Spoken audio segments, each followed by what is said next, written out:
So, friends, thank you all for joining. I see Facebook. So we are also happy to see you. Please join. Please ask your questions. We will be happy to talk to you. And before actually starting, I would like to start by thanking the armed forces of Ukraine who have made it possible for us to get together here today. Thank you. And some organizational issues. Our meeting is broadcast and is being recorded, like I said. At the bottom, you can select your preferred language, your preferred channel. We have Ukrainian and English. My name is Ivan Lakhtiona, for those who don't know me. I'm Deputy Executive Director of Transparency International Ukraine. I coordinate the vector of the Prozorro project. And today we are going to speak and meet up as part of a project supported by the European Union. The project is called Civic Monitoring of Public Procurement During the War. And I am confident that there are a lot of organization journalists who know a lot about the sector of public procurement and how it works under our current conditions. And we are also going to talk about this as the war has its impact. First, I would like to apologize. We were supposed to be joined by Andriy Borovik, our executive director, but unfortunately he is on the way. He on the road. He cannot join us so far. And before giving the floor to our guests and talking about some organizational issues, I would like to introduce our guests. Today with us, Henrik Hedfeld, head of the European head of department in the Office of European Union in Ukraine, Nadia Bihun, Deputy Minister of Economy of Ukraine, Valery Shahin, head of the Public Procurement and Competitive Policy Department of the Ministry of Economy, Dennis Selin, our partner, with whom we are also going to implement the aforementioned project, chair of the board of Public Control Platform, Alexandra Batli, leading expert of the Institute for Economic Research and Political Consultations, Sehimet Kalak, chair of the board of Anti-Corruption Headquarters. And we also really hope that we will be joined by Volodymyr Isenko, member of NGO Kharkiv Anti-Corruption Center. And like I said, we are going to speak about the introduction of our project. This is a 3-year project. I want to say right away that we had to pause due to the war. The project had started beforehand, and today we are going to introduce what we are going to do as part of our project. We are going to speak in more detail about the sub-grant part of this project, because it is also present here. And here I will give the floor to Dennis Selin so he can speak more about it. Of course, we will, of course, select partners together. So NGOs who are here with us today or who will watch later, please take a note that there is an opportunity for our regional partners to join. And of course, at the end, after project presentation, we are going to talk about challenges in the procurement sector at the national level and in the regions. We are going to speak a bit more about the government strategy. I am very happy that the government strategy has a vector on engaging civil society. So today we decided to go a different path and invite NGOs to our last panel to talk about challenges. And today, Valery Shahin is going to talk about this as well. I don't want to speak a lot about what we do. I think that everyone knows Transparency International Ukraine. Everyone knows our team and many of those present at today's call. As for key things, I want to highlight that we helped the government in public procurement, and the electronic public procurement system Prozorro was developed with the support of our organization back in the day and then transferred to the government of Ukraine. I'm confident that over these many years that have passed since the beginning of the reform, we definitely have had wins, we have had many challenges, and we will definitely work with all of them, mitigate them so that the public procurement sector can develop. But as a key thing about the reform of the public procurement sector is trust and partnership. This includes NGOs, business donors, and now I would like to thank our partners from the European Commission who support not only civil society represented by our organization or other organizations, but also support the government of Ukraine, our country overall. So thank you for this. We are definitely moving forward to Europe. Henrik, over to you. So with us, we have head of section public finance, business support, and social policies, EU delegation. Please share how important it is to do what we are doing and share some thoughts. Over to you.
Eric, thank you so much for these introductory words that I think you mentioned all the most important challenges in the sector of public procurement in today's conditions, in today's time. You indeed spoke a lot about the importance of the public, of civil society, and how you said that civil society is an indispensable player in here. I even wrote this down. But we, civil society, are confident that all changes are possible only through cooperation with the government. And this gives me an opportunity to give the floor to Nadia so she can say her um, introductory words and so she can share what she thinks of these challenges. Nadia, over to you. Hello, everyone. Happy to see you. I have slight deja vu. Ivan mentioned these times when Transparency International Ukraine was part of the team of daring people who started Prozorro and the electronic public procurement reform. I was in this process almost from the very start, so I remember how this evolution was taking place. And looking to where we are today, it makes it very pleasant to look back and see this path. But most importantly, this was a good chance to see what progress we made and what progress we can still make. I think the biggest advantage of Prozorro, which was part of its philosophy and design, is the approach as an ecosystem. At the very beginning, procurement, the operation of procurement was about creating an ecosystem, and we had important stakeholders in this process, including the public.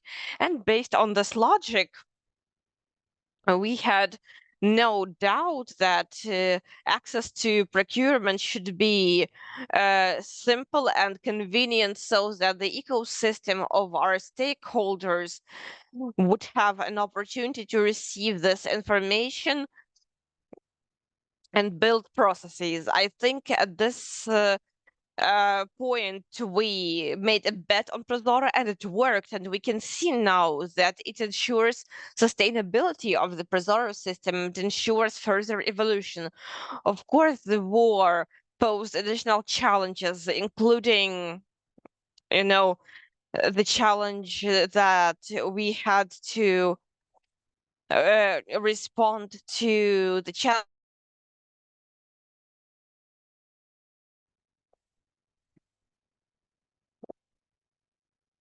Uh, of course, in some situations, our enemies did use our transparency against us. And I think it was very important that we resumed Prozorro procurement on the one hand, ensuring effective spending, but we also tried to find the balance with sensitive information where access to it may create threats to us. I think this brings us to the next phase of evolution of the procurement system, where we start thinking in a more comprehensive manner. We have been through simple solutions, simple issues. We are in for complex questions and complex solutions about how the system should function further. And that means that we need to start understanding that transparency is not always efficiency. There can be a very transparent tender with all the procedures maintained, but it can still be ineffective. And this means that we have to transform our vision of efficiency. What results do we want to obtain? And what do we consider a good result that we strive for? In this context, I want to point out again that I'm speaking about evolution. In this context, we've already seen the stage of wins and fails when we had major problems, and we mostly mentioned to overcome major problems. Issues in procurement are becoming more complex and more profound, and thus they will require more complex and more profound approaches and systems that will allow us to overcome these challenges. Of course, as a person with a procurement background, who personally felt what it's like to try to do procurement efficiently, I would like to make sure that our system of checks and balances in procurement would work better. At a certain moment, civil society, it comes not only to procurement, but overall, the civil society helps the government in these points where the government is weak. So whenever we talk about control over procurement, civil society also supported us. It has supported us greatly, and it partially performed the function that, as I believe, was supposed to be done by the government institutions. So the task that I think is important, we would really like to build the capacity of government institutions that have to support and boost the effectiveness of procurement and control over it. And I would really like civil society to also support and become like a benchmark, so that within this project we look ahead, we look into the future, and we start thinking about how this experience, these approaches can be useful for us, so that we don't only catch someone who is not being transparent, but we should also look at building the systems, building the monitoring and effectiveness systems. And in this regard, we, I think, are the biggest partner for the colleagues from the government side, because we understand that without capacity building, without boosting the control system and effectiveness assessment system, this movement will be very difficult for us. So dear colleagues, thank you for this initiative, and thank you to the EU delegation. Thank you to our partners from the European Union for your systematic support, for the support of the evolution of our procurement system. Your partnership is invaluable to us. And of course, after opening the negotiations, we will move into an entirely new phase. And from the Ukrainian society, we are waiting for it. We might have some over expectations from time to time, but of course, when it comes to procurement, what we're really interested in is more complex practices, more comprehensive approaches to these strategies that are implemented in procurement. So I would really like for us to be able to adapt these more complex approaches to our reality, so that we step away from selecting the best proposal only based on the price, but also that we start taking into account the life cycle, the green procurement, and all other approaches that ensure a more sustainable and more efficient process when it comes to meeting the needs of the state. So we would really like to learn all this experience from the beginning of the negotiations and start implementing all the practices. And of course, this will impact the approaches that are applied in control, because this part will also need to evolve. So we have great hopes. And of course, Russia and the war will not stop us on our way. Thank you. Thanks a lot. I entirely agree with the last point that you made and with the whole speech. And when I opened this event and when I talked about cooperation, and Nadia also confirmed what I said, and I'm sure that here there are a couple of civil society organizations, and today we will talk about strategy a bit later, but first of all, we will present our project briefly.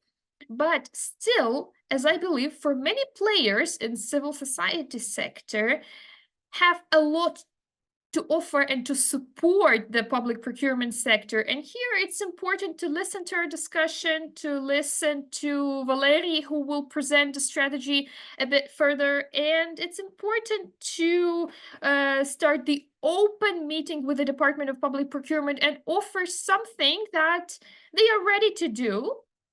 And now let's talk about the actual presentation of the project that we are about to implement, that we have been implementing for 2.5 years and will not take a lot of time, so it will be a brief presentation. Can you see my screen? I hope you can. All right, so we talked about our plan, and when it comes to the presentation of the project and talking about challenges, we already started talking about it, and I really like that we already started talking about challenges. And when it comes to the project will start in December 2023. Like I said, it has already started and it will run until 2026. The key goal of the project is boost effectiveness and transparency of public procurement and the rebuilding project by expert analysis and civic control during the war and in post-war recovery. And considering, well, I would add the following thing to those words that Nadia has already said when it comes to procurement and procurement moving from this stage when we talked about betrayal or victory. And I do agree with that, because in fact, a lot of things that seemingly is related to public procurement sector, but is also related to other areas of our lives as well. For example, when we talk about recovery, today you all know what's happening in the ministry, in the agency. The heads have been let go, and it happened concurrently with the conference that already finished. But it's important to understand that public procurement area does not live by itself. So a lot of things that we are planning to do within the project will also be related to the Ministry of Recovery, and will be related to the policies that they are implementing, because we are a step ahead and we are starting to enter the construction area. Of course, we are not experts in this area, but we can involve people who will help us boost the effectiveness, including the effectiveness of select projects that we will talk about further. When it comes to work areas, the priority areas are the following. But before that, I'd like to mention that we, as Transparency International, we are famous as anti-corruption agency, but besides anti-corruption, you might have heard we have the project called Transparent Cities, and we work on building effective system of public procurement, and it includes a couple of components. And if we look at in a simplified way, these components include institutions, rules, effective control, high-quality instruments, and of course, communications. And here it's important to view communications broadly in different ways, not only when it comes to communications within select projects, but it's also relevant for communications between governmental bodies and partners, etc. So within the project that we will implement with the support of the European Union, we are focusing on 3 components: analysis and improvement of procurement legislation. And again, I'd like to mention here that the focus is on procurement, but we have also talked about the fact that procurement is related to all areas of our life. So we will also have to pay attention to reconstruction of various normative acts related to construction, etc. Second component, development and popularization of BI Prozorro today is a unique instrument, and I am very happy that we first of all support it, and secondly, that it is very actively used by the Ministry of Economy and the Department of Public Procurement and the state enterprise Prozorro. And besides large procurement players and businesses, small businesses also start catching up and start building their strategies and building their work based on figures. And of course, third component is procurement monitoring and monitoring of reconstruction projects. And we will also talk a bit about some grants. This is something that we will try, well, not try, but this is what we're doing right now. And you can see it in our communications on our webpage, Prozorro. So we announce separate projects. And we do it not only to analyze the projects, but in order to impact this area. And as of now, we are approaching the fact that the problem is not only about procurement, the problem might be in another area. But anyway, if we talk about these components in more detail, as of now, we already have some results because we are not starting the project today. During these half a year, we also did some work, and you can already see a number of our products. And we actually prepared, a report for 2023. This is our view as a society of how the public procurement sector looks like. We are planning to do this report annually, so we are planning to prepare a similar report for this year, and it will be in the format of the view of civil society on what is happening in public procurement. You can follow the QR code and read it. Procurement of the future. What are they? Considering the strategies of the government. This is the second QR code. I will not talk about it a lot, but you can read it. It's quite useful. If you don't have time to read it, please wait for Valeria's speech, who will shortly present what awaits us in public procurement in the future. I am very happy that we not only produce some separate materials, but we also can communicate directly with the government, with Nadia, with Valery, with State Enterprise Prozorro when it comes to improving public procurement sector. And this product that was developed with this component is small research on the impact of the length of sending proposals on the successfulness of procurement effort. Maybe you have heard recently the Department of Public Procurement actually made amendments to the provision, and the substantiation of these amendments is what our research is focusing on.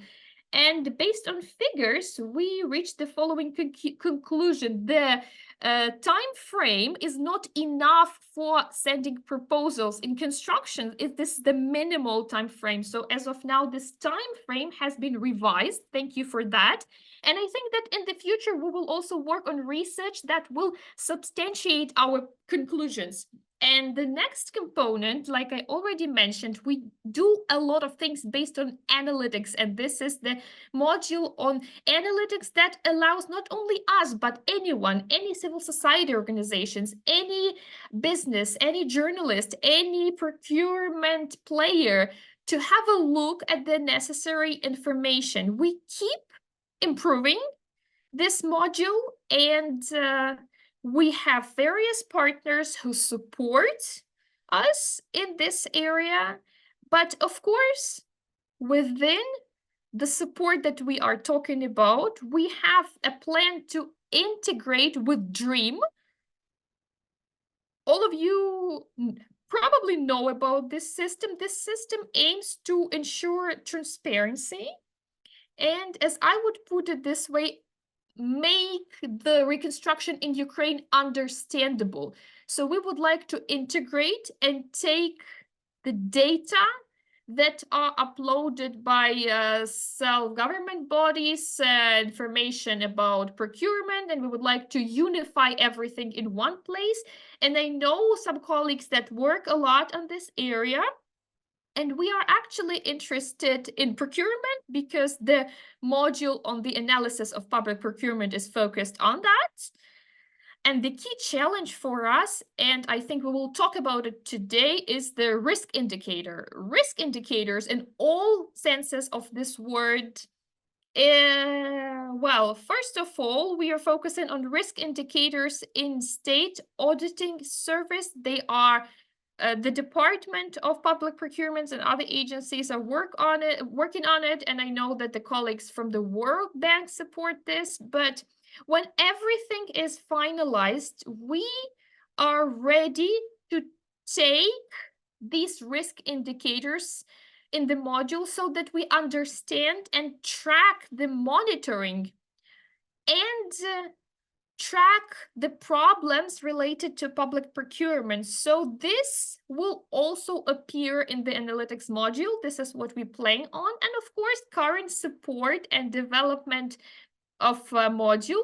Thousands of people use it every day, so it's important to provide sustainable support so that there are no technical glitches, so that it works faster. But you have to understand that the public procurement system is so comprehensive that we increase the power of our servers every month, and we plan on doing it within our project. And of course, having a good instrument is good, but it's important to teach the key users of these instruments how to use it.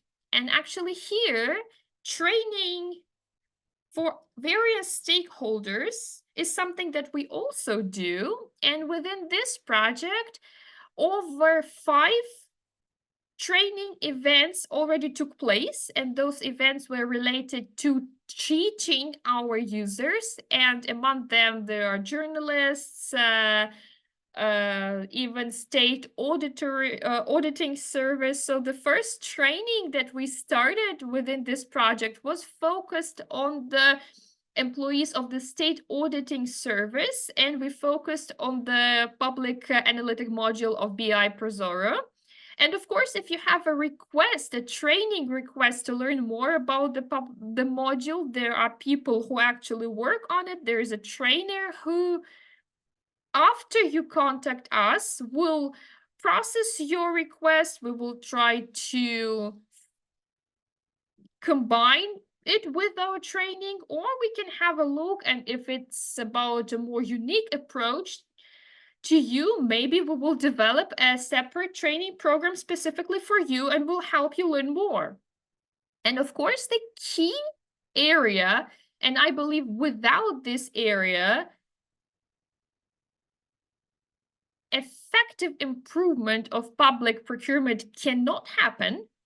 This is actually monitoring of procurement and monitoring of reconstruction projects.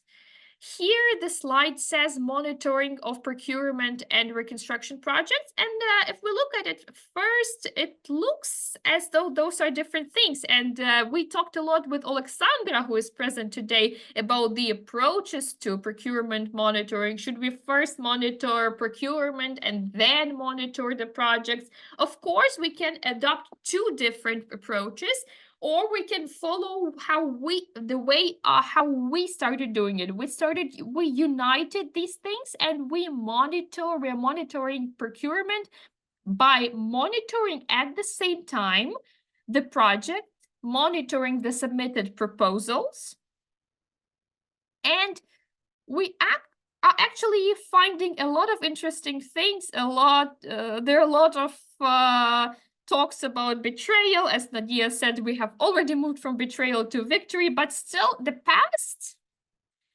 draws us back to these things, to betrayal and victory, because in many procurement efforts that we are identifying today, we can see increased prices for construction materials. And I think in the context of challenges that we're going to discuss, this is the key challenge that we need to counter.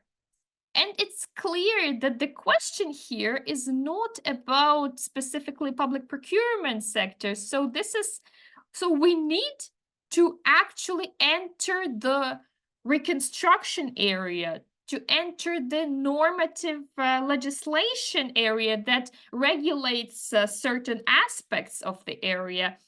And despite the fact that there are some changes, for example, draft law 11057, a lot of people have heard about it. It's supposed to overcome certain hurdles, but we also carried out our own analysis within the project.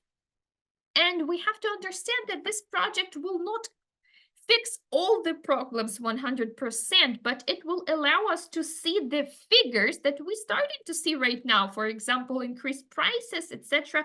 And our task here is to understand when they are increased, at what stage they are increased, and we are reaching the point that all things happen long before the actual procedure of public procurement. And what we say in Prozorro. So actually, we are working in the electronic procurement system. We are working with the consequences, and we have to identify at which stage we have to counter this problem. So actually, within this component, we will also focus on it. So this component, I'm talking about it a lot, but this component covers a lot of things that go within the actual procurement, go outside the actual procurement monitoring. It focused a lot on normative legislative base, meeting with experts, because I do understand that we are not experts on construction.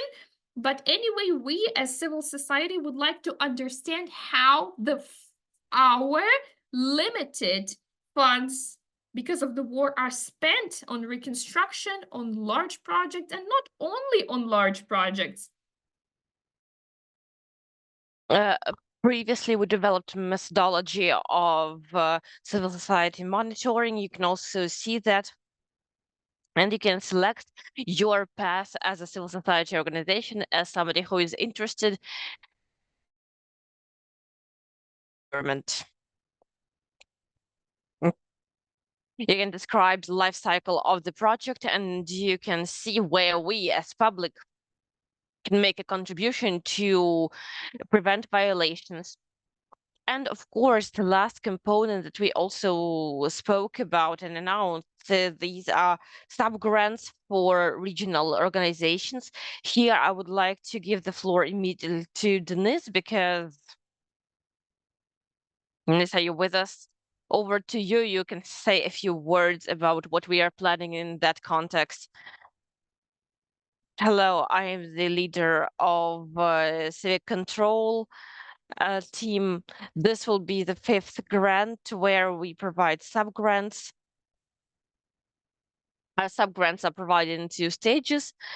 At the first stage, the package documents and a brief application are filed, and then there is more detail at the second stage. In the autumn of this year, we are planning to start selection. It normally takes 4 to 6 weeks, depending on how long the potential sub-grantee is required to improve their applications at the second stage. Then every application is evaluated, and the ones with the highest rating end up at the second stage, and then the winners are selected among them, who are provided with funding. So people who are filing projects don't even know the evaluators usually. There will be very specific criteria. We will provide more information later, what points can be awarded for which aspect and so on. If we speak about sub-grants, the minimum period is 6 months, but maybe longer if the execution is good. The project may be extended for 18 months, for example, if there is a need. there will be very clear indicators in terms of subgranting, indicators of what a certain subgrant must achieve. Basically, you analyzed a certain instance of procurement, then you sent documents to law enforcement agencies, to the state audit service, and so on. And based on this entire analysis, you compiled some analytical report. Why is it important? Because, like Ivan said, what we were doing for the past 8 years is we were finalizing work on various statistics. So when we saw certain violations and loopholes, we collected the statistical information, then we took this to SE Prozorro or to the ministry and said, look, these provisions need to be changed. And we convinced the officials with the massive amount of data, and this is how we see your involvement as well. You can participate so that we can improve the procurement sector in terms of legislation and in other terms. For instance, the Ministry of Economy promised to start actively implementing design documentation this year, next year. So your involvement may help to understand what sections should be transformed into electronic applications and electronic analysis in the first place. We have some of our own analysis, but if we have more statistics, this can be done more accurately, then we can develop risk indicators and so on. You will form your own vision of the project. We may help at the second stage if there is a need. But this will all have to do with a reconstruction of Ukraine.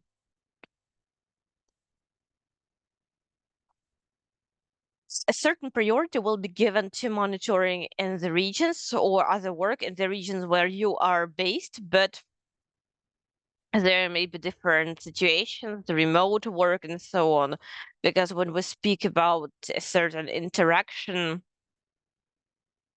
for instance, you can speak on Zoom to military administrations, to the police, you can use Zoom to explain certain provisions to them. So generally, we are now trying to analyze procurement at the announcement stage, and we ask government agencies to change this aspect for market conditions. And then we analyze it at the final stage, but every organization may have a different vision. We are going to look at their suggestions. This is it briefly. So we will have the maximum period of projects for up to 2 years, but most probably shorter. We hope to finalize our call for proposals in autumn, so we'll see. Thank you very much, Denise. For those civil society organizations who are present here, you know, we just mentioned something. There will be grants in autumn. It's not very clear. You may have a question, where do we file that? Where do we apply?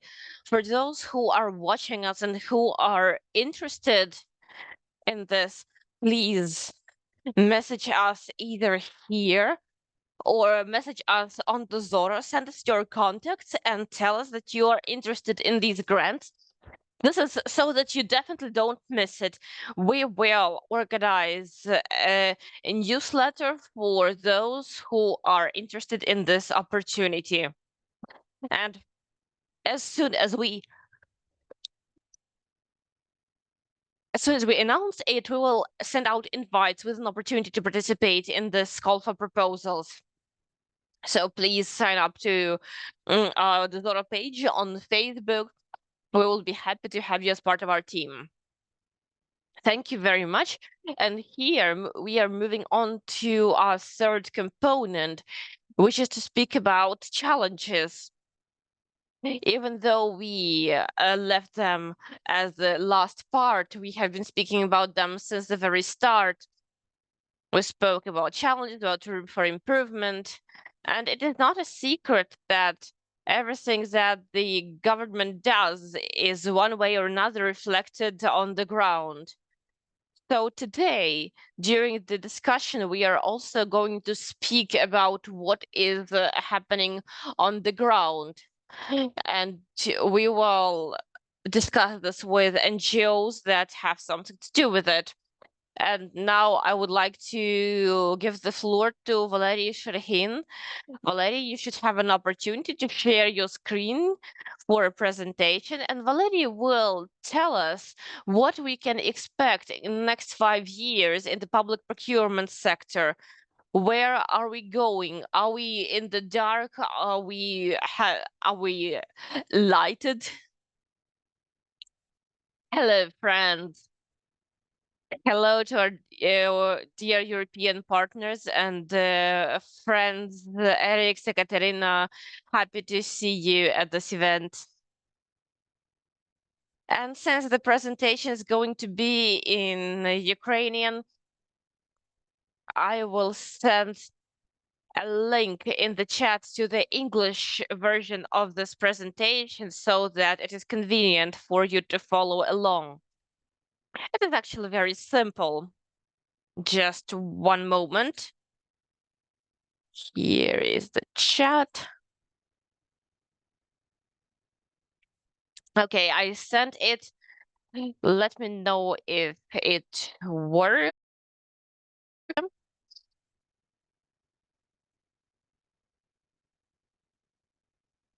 I hope it works for you.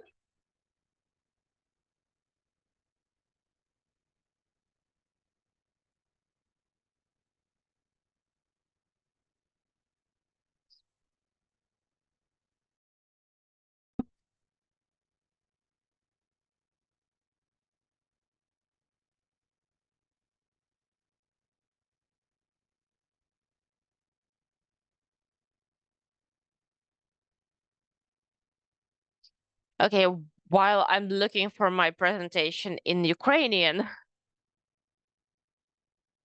what can we say? Ivan, first, you are like being so optimistic. You're speaking about 5 years. It seems your presentation is in the first tab. Just a moment, I just don't see the tabs yet because of how it works. Now let's try this.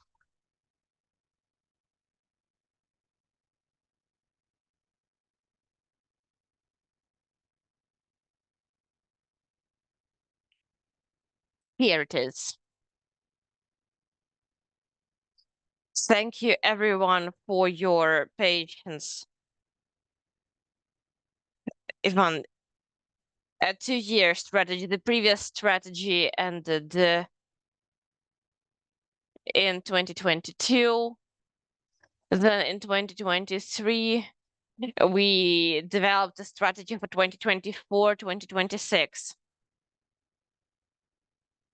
And then there are 7 key vectors: harmonization of Ukrainian legislation in the field of public procurement with relevant EU directives, development of the institutional structure of public procurement, implementation of reconstruction projects, professionalization of public procurement,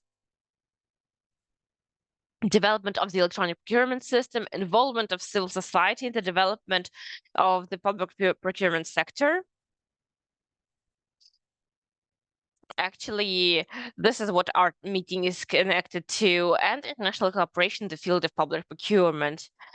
And even though involvement of civil society is the 6th item in the strategy, I put it at the start of our presentation.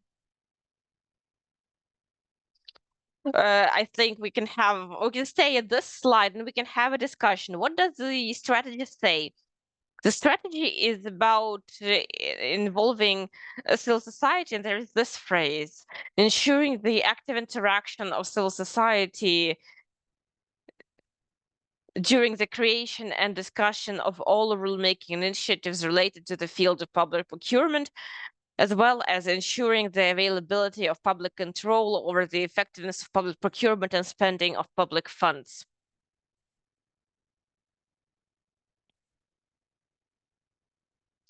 But one important point is that since there are usually deadlines for every item of the strategy, this item says regularly. So we have to be doing all of this on a regular basis. And I think today's meeting is a good chance, a good occasion to discuss how this happens today, now.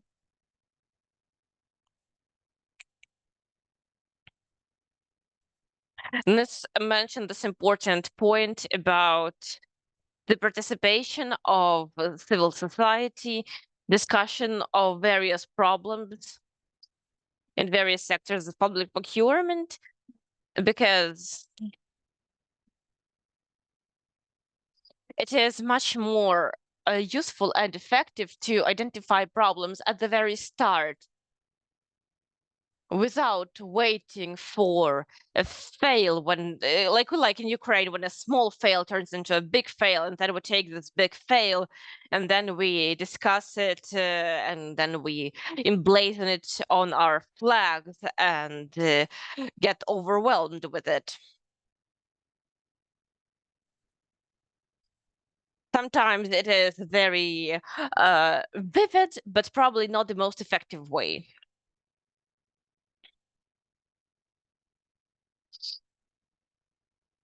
So I would suggest, if this can be part of today's communication, since I am supposed to be part of the panel discussion, so I would like to discuss how exactly civil society could actively interact at every stage of public procurement. I will say again from my own experience as a leader of the public procurement department. I have been in this position for 2 months. Before this, I worked at Укрзалізниця as an official with a procuring entity. And then I joined this office as a representative of civil society for oversight. So I can speak from my own experience, since I was in 3 different roles.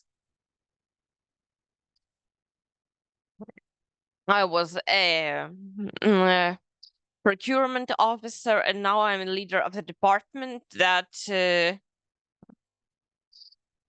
interacts with civil society. Every next iteration changed the focus a little bit, the focus with which we looked at this public procurement sector. And when sometimes it looked like there was a fail hidden somewhere, maybe it wasn't quite that big of a fail. But of course, there were also the opposite situations when the fail turned out much bigger than we expected. But at every stage, in every role, it is essential, and it was essential, to use high quality information, high quality feedback. And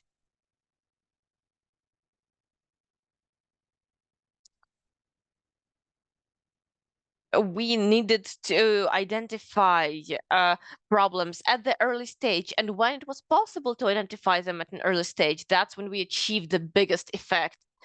And coming back to the role that I have now, The Public Procurement Department is currently working on a variety of documents. In particular, in the last months, we have been working on template agreements regarding various elements of procurement. And I want to say that after work was done at the level of experts, these developments, these projects were published by various channels on social media, on the websites, in conversations with the broad expert community. There was an opportunity for them to join and provide their proposals. So I want to say that, unfortunately, at this stage, activity was quite low. From my procurement experience, I'm sure that unfortunately, when these developments can be implemented, only then some feedback can appear. Feedback when it comes to something was done in the wrong way by the ministry, etc. So what I call for is cooperation. So let's think about how we can cooperate actively at all stages as the strategy calls for. So that's it. That was my last slide, Valerie. I will not let you go just with this slide. No, I will not let you go, because can we talk in a bit broader terms about all those areas? Because I'm interested, and I'm sure my colleagues who work on monitoring are also interested on the areas of implementation of reconstruction projects in Ukraine, because I think this is something that I talked about, that we should go beyond the public procurement field in order to work further, because this is the key challenge that we're facing in Ukraine right now. So I'm interested in what you are planning to do in this direction, and maybe there we as civil society can also join in, cooperate, and support you. Okay. Well, I actually went back to that slide. Yes, this is another separate direction of the strategy that is approved. Implementation of reconstruction projects in Ukraine. And here we have 3 key areas. Maybe it will be more comfortable or more useful to look at the strategy as a calendar time frame, but let's start with this slide. So what the slide says and the strategy says, the ensuring transparent spending of funds that are allocated for the projects related to the reconstruction of Ukraine, introducing electronic digital instruments, such as software, to reflect the full cycle of project implementation related to the reconstruction of Ukraine, introducing the rules of using the electronic system of procurement during the procurement for the funds of international finance organizations or other organizations that are provided within grants, loans, etc., and development in the electronic procurement system, a constructor of the procurement procedures, including introducing the procurement for the cost of international financial organizations under the rules of such organizations, and introducing effective international practice and instruments of procurement,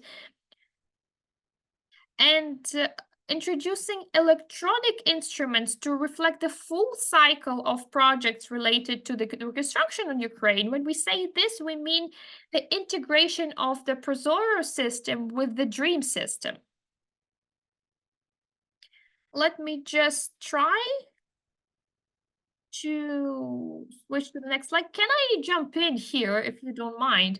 Well, if we summarize what Valerie has said, our response to these challenges is deeper digitalization of the project. So declining paperback documents, PDFs, etc., and more data in the system. It means that we will analyze what is happening in the system more efficiently and on a deeper level. And here, the European Union actually is supporting us, because they have partially digitalized electronic tender for this work. They have electronic agreements that are already being implemented.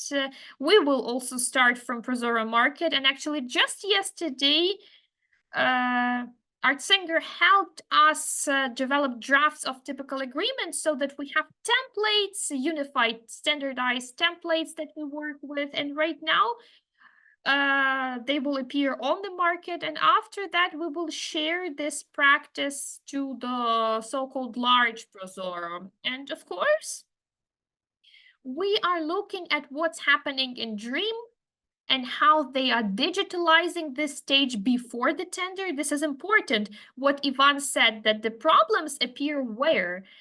If we look frankly, the problems appear before tenders, before we even announce the tenders. So the fact that there is initiative from the colleagues of Ministry of Infrastructure to digitalize this project, the part how the procurements are planned, etc., this initiative will help to boost the effectiveness and to have more information to analyze decision-making. So overall, the response is what is needed: deeper digitalization, more data, less PDF files, and more instruments that would help analyze this data and help receive better analysis of those expenditures that are taking place. Thank you. Maybe, Nadia, you could say a couple of words about professionalization, because we are a bit taking more time than needed. I really like that we have this professionalization stage. So what is going to happen there in this professionalization? Well, thanks to the EU project, we have a very cool study tour in Denmark. And there we focused on defense procurement. But it happened that during our trip, there was a conference there where Denmark, well, Denmark, it's a small country, 5 million people there, but they have very interesting procurement approaches. So they invited us to this conference for procurement officers. And I was very happy that they call their procurement officers procurement professionals. So they don't call them procurement officers, they call them procurement professionals. So this is what I'd like to see happen in our country, that we start using this slang so that people who work in procurement are called procurement professionals who are doing this work professionally. And we have moved ahead, and we don't see this process as part of other responsibilities, but we have a person who's responsible for it. But if we look at the strategy of how we're moving forward, we need everything that is simple, everything that does not need complicated work and in-depth knowledge, everything like that should be automatized.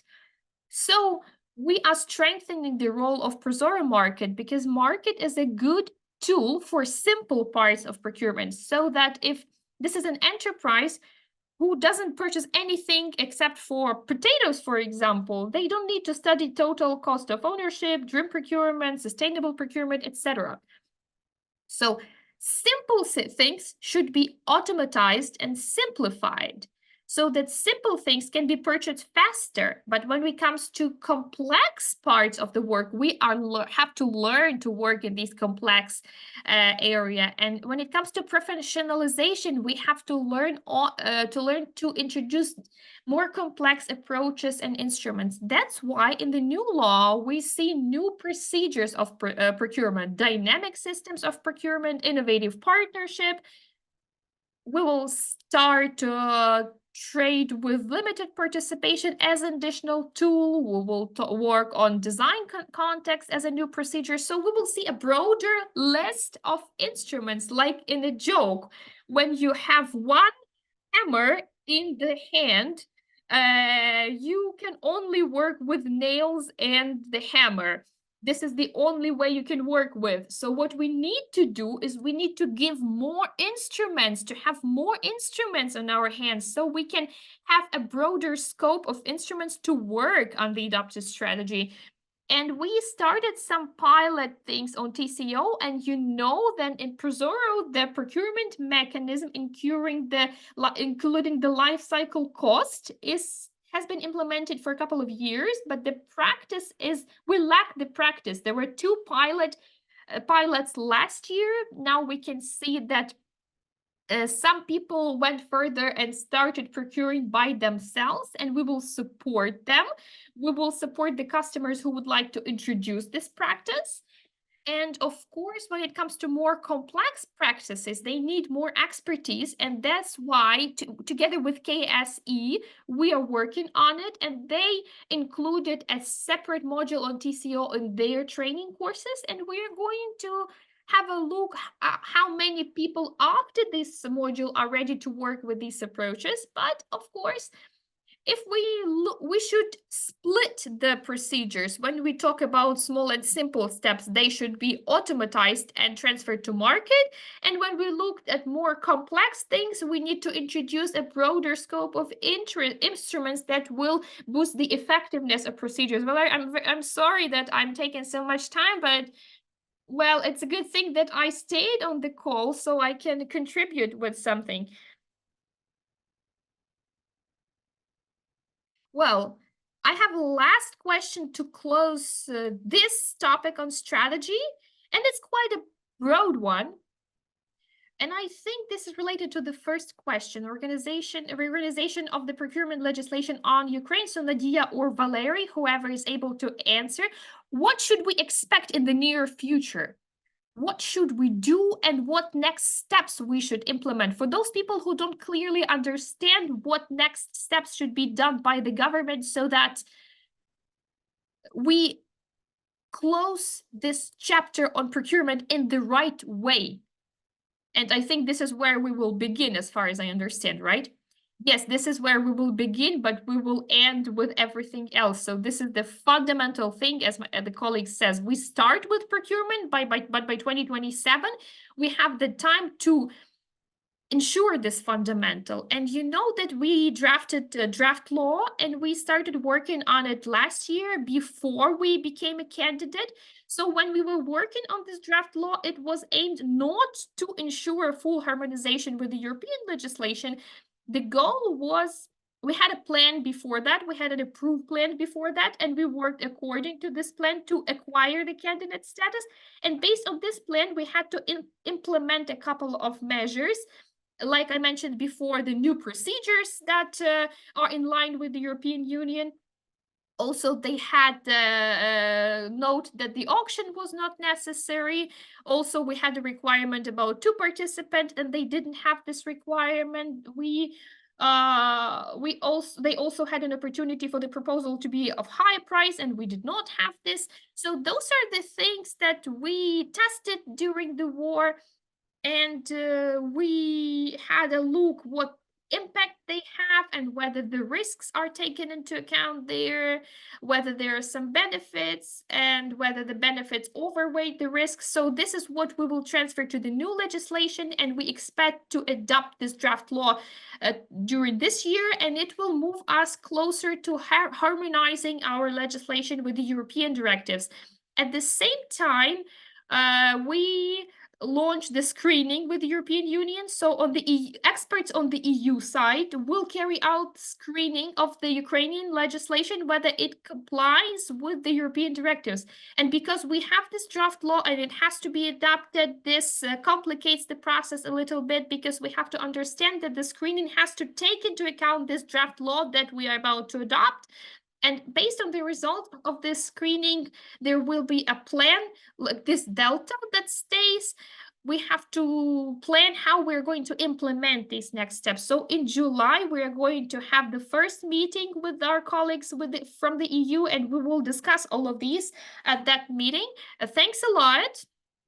You actually mentioned the auction and that it's not required, and I just recalled that we had a research on auctions, and a lot of journalists talk about the cancellation of these 3 rounds of auctions, and they thought it's like the cancellation of Prozorro as well, which is not correct.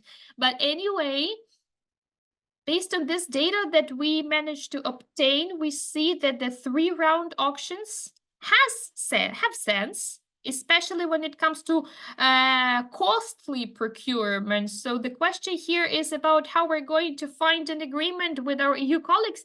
Ivan, you know, when we simplified this discussion, it is centered around the way that we think that our procurement is carried out by the professionals in procurement, or do we believe that that everyone is primitive Neanderthals and they have to work within very fixed framework and not turn anywhere? So if we want to have procurement professionals, we have to give them space for decision making, and they have to be able to build their strategies. And when it comes to strategies, in a certain list of cases, auctions might have negative consequences because they can promote dumping during the auction. Some participants might really want to have the contract and might be interested in acquiring it at any price, and then we distort these approaches of openness, competitiveness, and open market, because during the auction there was an obvious dumping that was not observed because certain factors, and then there are some distortions at the stage of implementing the agreement. And this is what we might observe quite often when we see some specific approaches to agreement implementation, and all participants of the process are trying to find a way of how to close the contract despite the fact that the price dropped lower than they could afford. So my opinion is that if we are moving strategically towards procurement when it's carried out by professionals, and those are people that have to prepare the procurement strategy before entering some complex procurement, we have to give them an opportunity and space for decision making. And whether the auction is mandatory or not mandatory is their responsibility, their decision making space. And if we look at figures, there is less than 1% of tasks where the auctions are not applied. And if we have a look at this, until this paradigm is changed and the customers are strictly controlled, they are reluctant to make some brave decisions. They are following the already established path. So here we have to realize that if we are moving towards procurement becoming a profession, and they're procurement professionals, and they have some they need to have some intellectual component, they need to be given a space where they can apply this intellectual component. All right, thanks a lot, Nadia. Thank you for staying with us, because I thought maybe you went to some other work meeting. Valerie, would you like to add something, or should we move forward?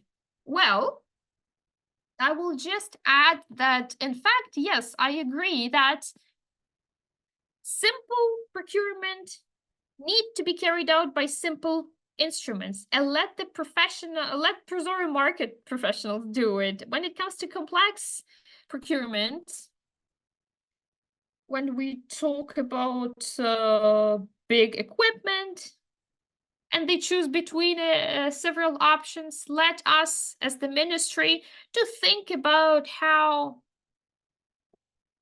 we can initiate this initiative from the customers, so that they use more complex instruments more frequently. So we will work on these new instruments, and when it comes to the current toolbox, it already provides an opportunity for this life cycle cost to use it, and to use even the green purchases. They can also be carried out. Thanks a lot. Thanks a lot. And in fact, Nadia has mentioned an interesting phrase, space for decision making, and it has to be ensured. And this is the same thing that you are talking about.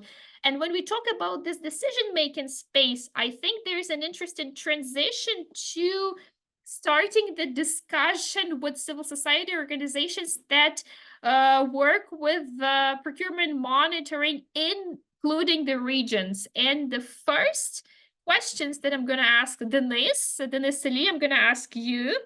Denise, what is lacking right now in public procurement sector, and how do you assess, how do you evaluate the decision-making space? What kind of decision-making space do we have right now? Okay, let me talk about the general framework. If we talk about this year, so we analyzed 16 million worth of procurement. This is about 100 large procurements, and we saw increased price in every second procurement, an increase from 10 to 50%. And when people say that the customers don't understand, they're not educated enough, these customers are well educated and they know how to use the legislation. So basically, when we say that we need to improve, we can improve. If we talk about the reconstruction, this is what I told the ministry. And this is what was promised to be considered. The cabinet ministers promised to talked about changes to the legislation about the cost, the open cost, and open projects, construction projects. Whether they will implement or not implement this is a subject of discussion, but this will improve the situation because these aspects of the European Investment Bank are already partially implemented, and this is, in my opinion, in 1178, this is something that can be improved, and it will for sure decrease corruption at the early stages. So we can apply risk indicators eventually to that and so on, because now when it is contrasted against risk indicators, I can see how it moves forward, and I see that it will not launch at the end of the month in a normal form because it's just raw and has been raw for the past 2 years because the implementers are not in much of a hurry. We believe that it will start working someday. But in my opinion, we should launch certain legislative changes so that there are clear risk indicators and clear information where certain statistics can be found. The sooner we do it, the better we organize it at early stages, because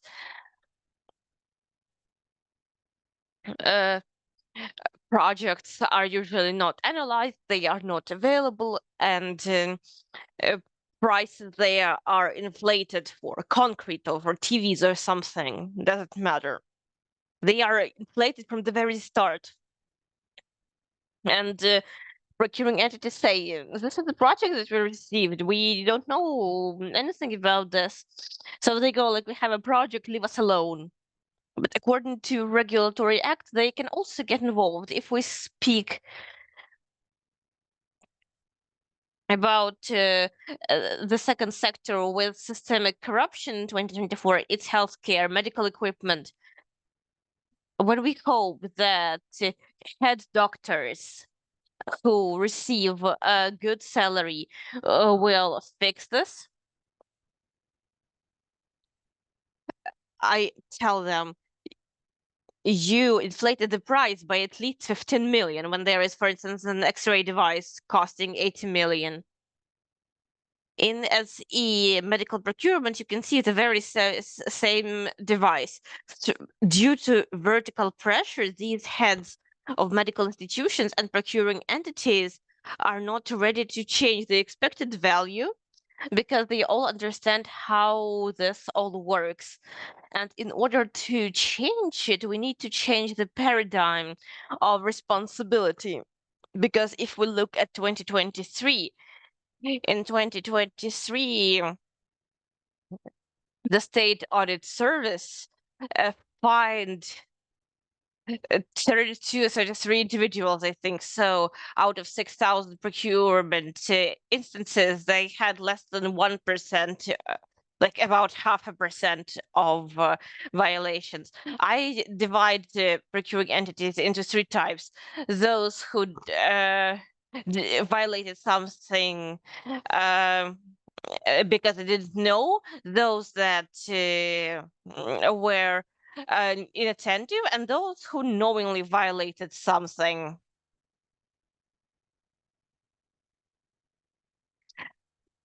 So all 3 groups have to be influenced. The first two groups needs legislative changes, and the third group needs a change in the sanctions and severe punishment for systemic large violations. Thank you, Denise. I hope that Valerie is taking notes. What else can be done to improve the public procurement strategy and what can be implemented? I will actually agree with the cost estimates of construction. We are also getting closer to that now. Like I said at the beginning, the sector of public procurement is perceived as problematic. Actually, exactly because of construction scheming, but the problem is more profound. The problem is with projects. And getting a bit ahead of myself, I will announce a research that our team has almost completed now. That we see how these projects are uploaded in tender documentation. They are usually hundreds of pages, and dishonest procuring entities, either deliberately or not deliberately, maybe honest procuring entities as well, it's just an accident. They just upload cost estimates in PDF. They upload everything in PDF, not in a machine-readable format, and going through hundreds of pages manually is very difficult. So we will propose to the parliament, I guess, to consider the issue of amending the current legislation so that construction tenders would have mandatory documentation in a format in which it was created by the projecting institution. It will improve the participation for business immensely because they it takes them hours to go through all the documents. If there is raw, pure data, it will be much easier. Valeria, I saw your hand. Yes. A brief comment about cost estimates. We have another track of changes to 1178 now. Let me check. We definitely spoke about these changes, that they are in development. I will see. Okay, then maybe I will provide you with our interim calculations later, but there is a very clear link with between competition and the format of data that are uploaded. And with PDFs, there is very little competition. With machine-readable data, the competition is much higher. Of course, this requires a more profound research, but it definitely exists. All right, I want to move forward because time keeps going forward. We have been joined by Volodymyr Senko. I will give him the floor, but also we have with us Alexandra Batli. I don't see her. Oh, now I do. I know that your organization also implements a project on control of procurement regarding reconstruction of Ukraine. I'm curious about your experience, what you have seen, what you encountered, what Denise and we are going to face while looking for grantees, sub-grantees. What would you say about your experience? Hello. Indeed, we are now implementing a project to control reconstruction spending, also with the support of the European Union. Overall, we have three components of our project. We carry out monthly monitoring, we look at numbers, we look what happens in reconstruction. The second mode is the e-recovery portal, which is meant to put together various organizations that monitor reconstruction, and these monitoring results should be published on the website. So I encourage everyone And I encourage also your sub-grantees to upload their monitoring results on the portal so that we don't duplicate each other's efforts and we can see information regarding all the reconstructed objects. And the third component is calls for sub-grant proposals. Regarding monitoring of reconstruction, we have two types of monitoring, like Ivan said, either data monitoring or on-site monitoring. In July, we will have next call for proposals, and we really encourage everyone to join. When we deliver presentations every month, so we also look at procurement. Of course, we would like to look at procurement regarding reconstruction only, but essentially we look at procurement of construction. Why? Because there are no universal project identifiers in the reconstruction. If you look at construction, we see that the problem is that there are 2-digit codes, 4-digit codes, and as a result, it is very difficult to understand and combine different procurement because codification varies. So our proposal was to introduce a reconstruction identifier so that we can analyze these objects. If we speak about the macro level, we also see that there is very low competition at tenders related to construction and reconstruction overall. We see that there are a lot of failed tenders. This is the problem not only in reconstruction procurement, but in procurement overall. When we go to the micro level, we have something we heard from Ivan and Denise. There are no cost estimates, there is no project documentation, or it is not in the machine readable format. And as a result, it's very difficult to organize monitoring if we speak about procurement monitoring.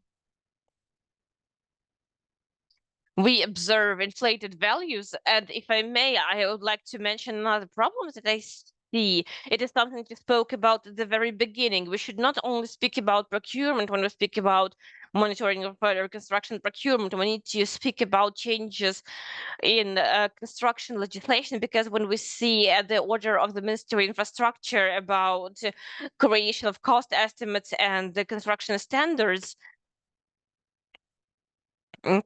we see that last year the figure was 13,000. This year it's a bit more. When you see realistic salaries in the cost estimates depending on the region, the State Audit Service of Ukraine immediately asks, why do you have the salary which is not in line with the order? So we all understand where this problem comes from. Construction is quite a hidden sector. It's quite a bit in the shadow economy. Salaries mostly go off the books, but we have heard this problem from several procurement participants already. So we need to change this paradigm. Yet another problem is that under the legislation, the profit margin in construction is 5%, and companies often aren't enticed by that because they also need profits. I'm not saying that there aren't situations when there are inflated values, but sometimes there are very natural circumstances. We people have to hide real salaries, people have to hide prices, and then the state doesn't receive taxes from that in the right amount. Yet another problem is that the organizations that I spoke with, according to the current legislation, they say that it is often very difficult to word logistics. In order to formalize logistics, you need to write down who is going to be the driver, who is going to do this or that. In the current situation, when we have the war, this is very often unrealistic. And this is also another problem because it results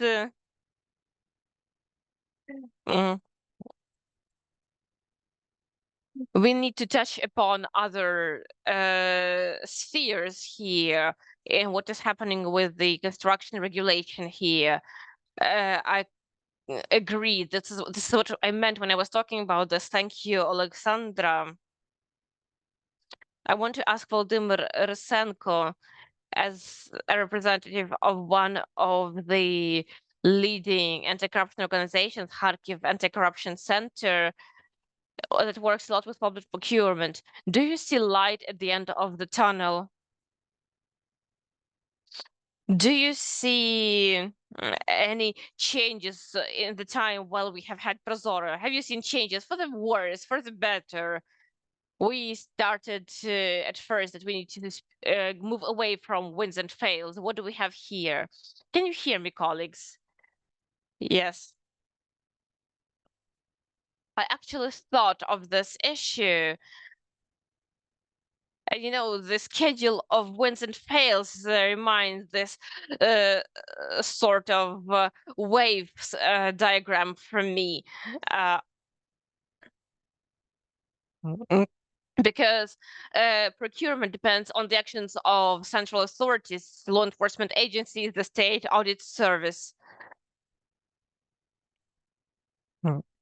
I will mention law enforcement agencies. If the police does not respond in the first place, procuring entities aren't afraid of anything. Recently, we mentioned 5 years of Volodymyr Zelensky's presidency, and when in 2019 the police and the prosecutor's office didn't know where things were moving. Procuring entities started working a bit more transparently. The police started responding to our statements, and things got a bit better. Then things got worse at the beginning of the full-scale invasion. Then transparency was gone for a while. We all remember direct procurement and so on. Now it is back, but like Alexandra said, there are two key problems on the macro and micro level. The first problem is the lack of response. For instance, we find fake documents of the contractor that prove experience of works. They just took fake certificates, they put stamps on them.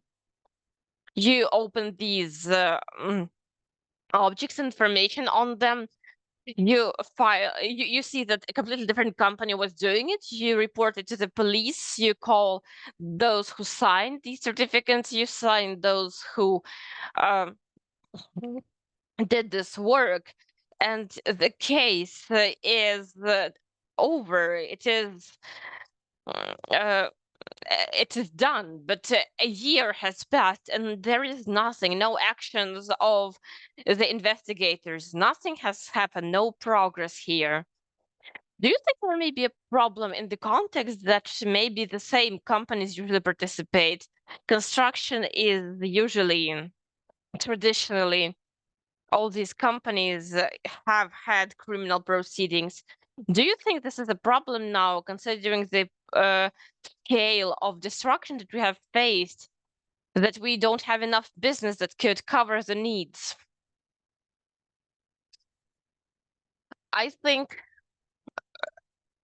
for a certain period of time, I didn't think these conversations were necessary because I didn't feel this while talking to subcontractors. They actually complained that competition was artificially killed in their companies, and this was problematic. But now, yes, I do see it as a problem because the full-scale war has been going on For over 2 years, we definitely have a deficit of manpower.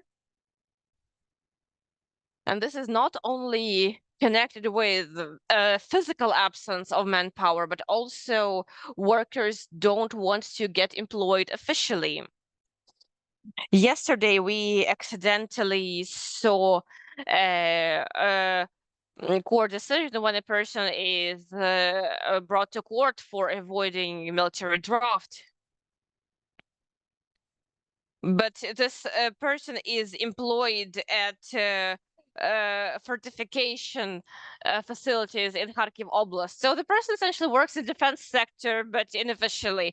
And this immediately shows that construction companies don't show their real salaries, real wages they pay to people. People receive it all off the books. On the other hand, increasing the standards of wages made the situation slightly better, but still these standards need to be reconsidered. So I think that currently this situation is again in a certain regression. Denise just mentioned this. The state audit service doesn't fine anyone if there is no administrative liability. Procuring entities don't feel incentivized. Thank you. Yes, we do have this problem indeed. Now I would like to ask the floor to Sergey, who monitors the procurement as well and also cooperates with the reconstruction agency, who unfortunately does not have a head right now. Sergey, what can you add to our discussion when it comes to challenges and what you are observing? Thank you for the invitation. Thank you for giving me the floor. Actually, at the end of November, we did look a lot of the problems, but there are still problems that are currently relevant.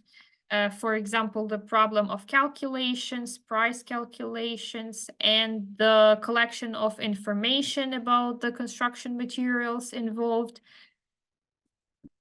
And these are the things are still relevant. For example, in Kyiv, if we look in Kyiv, so this, for example, is very relevant, more relevant to Kyiv than other oblasts. This demonstrates the corruption risks and who inflates the prices, who doesn't. And the first challenge that I see is to at least maintain the situation at this very level.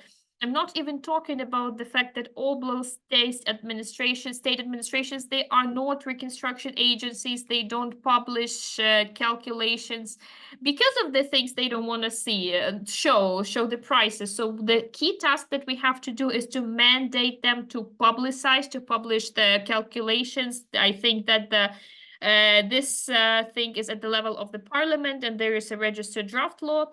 The second problem is actually the average market salary of the employees. And even when we look at the fortifications, we talked about the oblast state administrations, and they said the maximum we can write for employees is 17,000 hryvnias. Some regions actually commit a crime that and increase the salary to the market level of 30,000, but this is the responsibility of the customers who risk by signing this number. They risk facing the problems further. So this is something that has to be solved, and this is also the level of customers. Another problem that we see is tax evasion, and there is another part related to mobilization. So not all the contractors are ready to show all their employees that are actually working. Another thing that I have not heard today is probably let's think about the opportunity of digitalization and publication of acts of acceptance, acts of transfer and acceptance. Let me explain what I mean. Very often we see the price of the agreement, but when it comes to transfer and acceptance acts, we see a couple of million less. So something is not being done. Something is not being performed, and so you do not see this part is very difficult to control. And when it comes to lower scale repairings, when something is not done, it's very difficult to control what has not been done. And another thing, so we request these acts, we make the customers provide the acts, how we need these acts, because when it comes to repairing works, there is a thing when inflation risks that can comprise millions of hryvnias,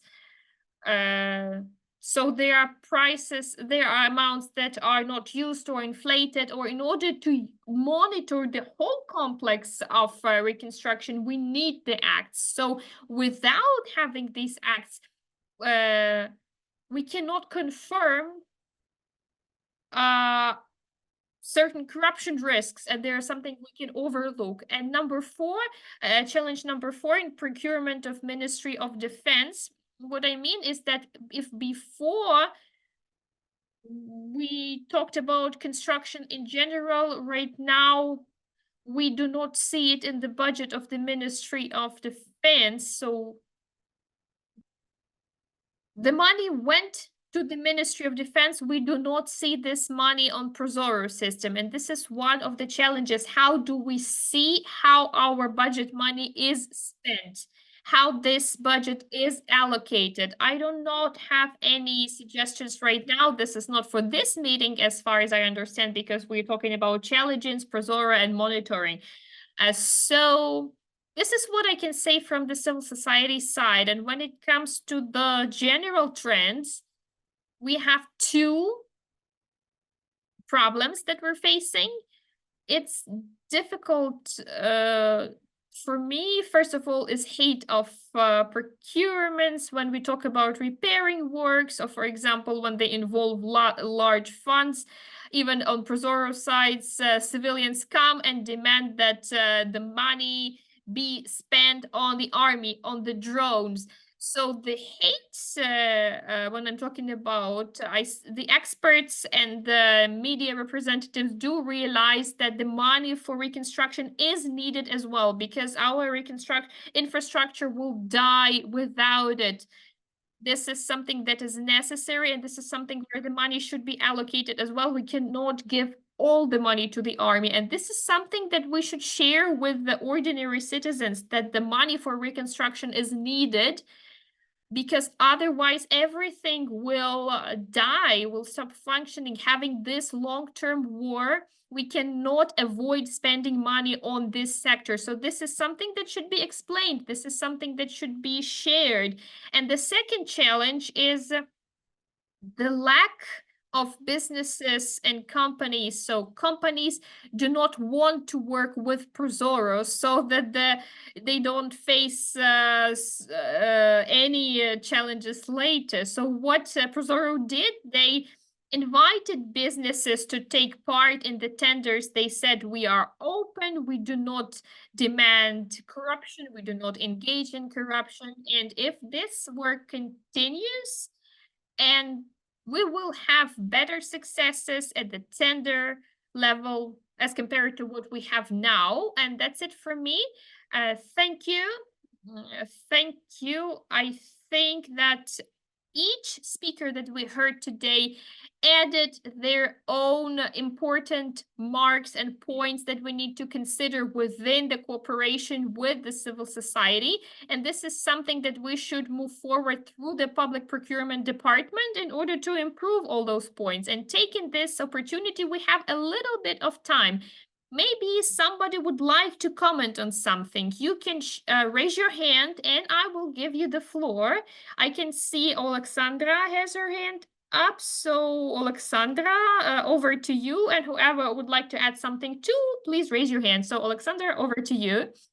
Yes, I would like to focus on another moment. Volodymyr talked about the law enforcement bodies, and I think that we should also talk about the Department of Internal Audits that have to function at local levels. And we see at the Ministry of Defense experience, and so he has mentioned it, that the change of paradigm of how the department functions changes the approaches to procurement as well. And from what we see on separate self-government bodies, the departments of internal control sometimes do functions. They have certain conclusions of what should be corrected, but there are no change of policies when it comes to procurement, because a lot of things that we are talking about right now should be cut off at the level of the bodies. This is how it is carried out all around the world. So if we don't have the capable department,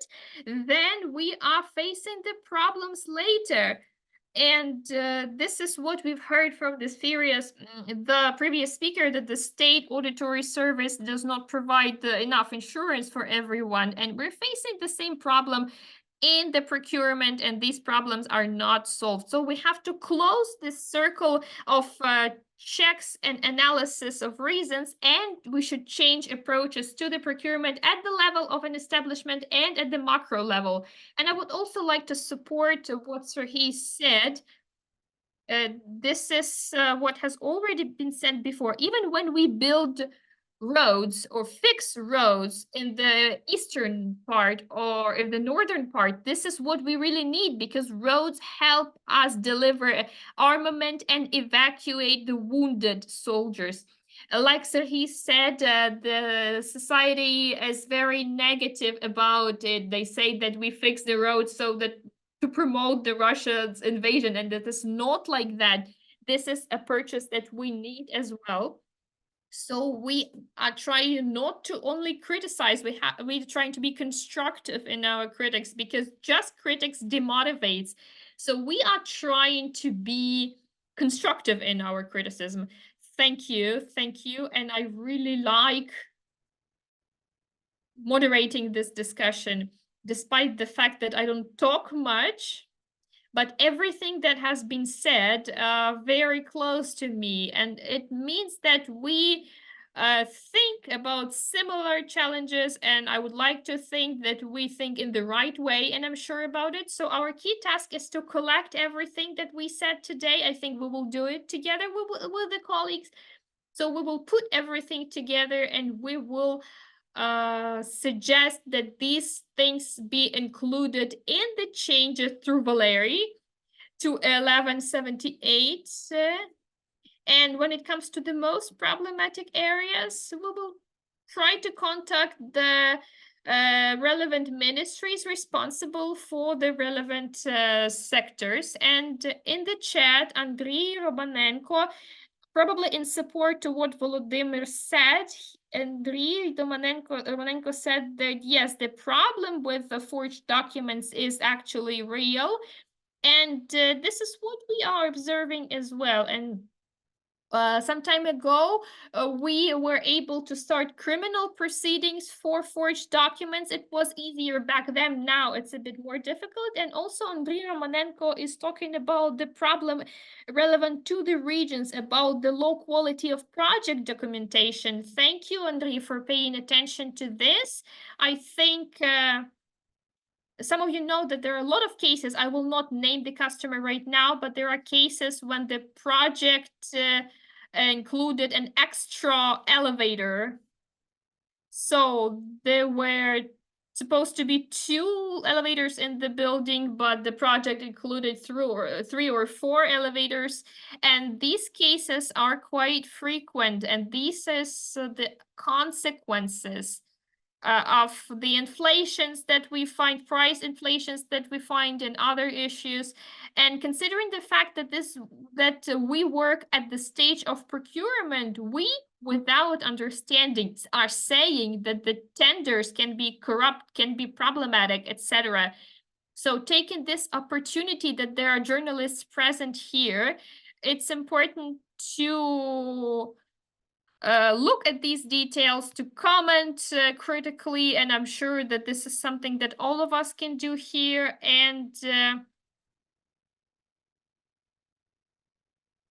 well, I will share a little bit of a secret. We as Transparency are planning to cooperate with the State Auditory Service.